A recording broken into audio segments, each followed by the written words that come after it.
ठीक है। एच.एस. भाटिया साहब, क्योंकि कल जब आर्थिक सर्वेक्षण रिपोर्ट जब सामने रखी गई थी उसमें कई तरह की चुनौतियां रोजगार को लेकर भी सामने रखी गई है। ऐसे में कितना मुश्किल लगता है जब हम 2047 का सपना देख रहे हैं और आज रोजगार एक बड़ी समस्या यहां हमारे लिए बनी हुई है। देखिए, मैं व्यापार जगत से आता हूँ, स्वयं मैं एक उद्यमी हूँ। तो हमारे लिए जो सबसे जरूरी है वो है कि जो गवर्नमेंट की जो फिस्कल और इकोनॉमिक पॉलिसीज हैं उसमें कंसिस्टेंसी और कंटिन्यूटी होनी चाहिए, जो कि हम लगातार देख रहे हैं कि सरकार एक पर्टिकुलर दिशा में काम कर रही है। और उसी की वजह से अगर आप देखें तो जो आपका जो कल इकोनॉमिक सर्वे आया है उसके अंदर जीडीपी ग्रोथ 6.3 से 6.8 फोरकास्ट की गई है। इन्फ्लेशन करीब 5-5.5% के अंदर कंट्रोल में है। फिस्कल डेफिसिट आपका जो है 6.4 से 5.6 आ गया है। तो यानी कुल मिला के जो बेसिक पैरामीटर्स है वो आपके कंट्रोल में है। अब इस समय जो है वित्त मंत्री के पास एक बहुत अच्छा मौका है कि इस बजट को एक बहुत अच्छी दिशा दी जाए आगे। और उसके लिए मैं स्वयं अपनी तरफ से ये कहूंगा कि बेसिकली जो है वो सप्लाई मतलब मैन्युफैक्चरिंग और डिमांड मतलब कंजम्पशन, इन दोनों चीजों का एक बैलेंस जो है, तालमेल जो है वो बहुत जरूरी है।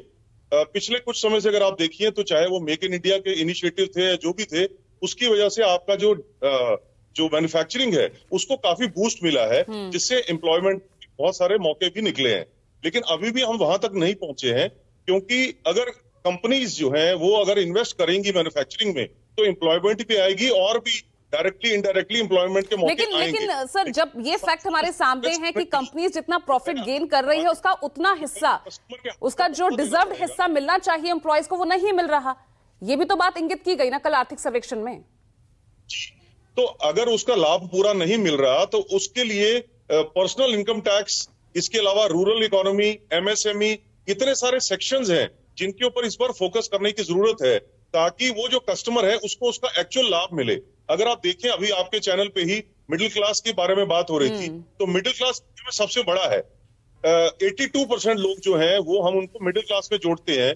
अगर 82% ऑफ इंडिया अगर इस समय किसी वजह से चैलेंज फील कर रहा है, एक तरफ से आमदनी और एक तरफ से महंगाई के अंदर, तो उनको आप दो ही तरीके से राहत दे सकते हैं। या तो आप एक सोशली वेलफेयर स्टेट बन के लोगों को जो है फ्रीबीज देते रहें, और या आप अपनी इकोनॉमी के ऊपर काम करें ताकि उसका लाभ जो है वो समाज के सारे वर्गों पे मिले।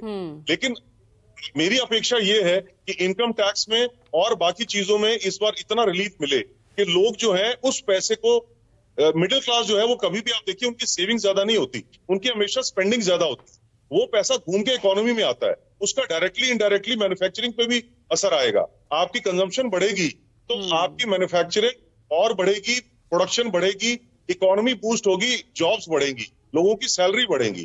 तो डायरेक्टली इनडायरेक्टली आपको ये देखना पड़ेगा कि आप जो है वो लोगों को रिबेट दे रहे हैं या लोगों को इंसेंटिव्स दे रहे हैं। मुझे लगता है दोनों का बैलेंस जो है वो बहुत जरूरी है।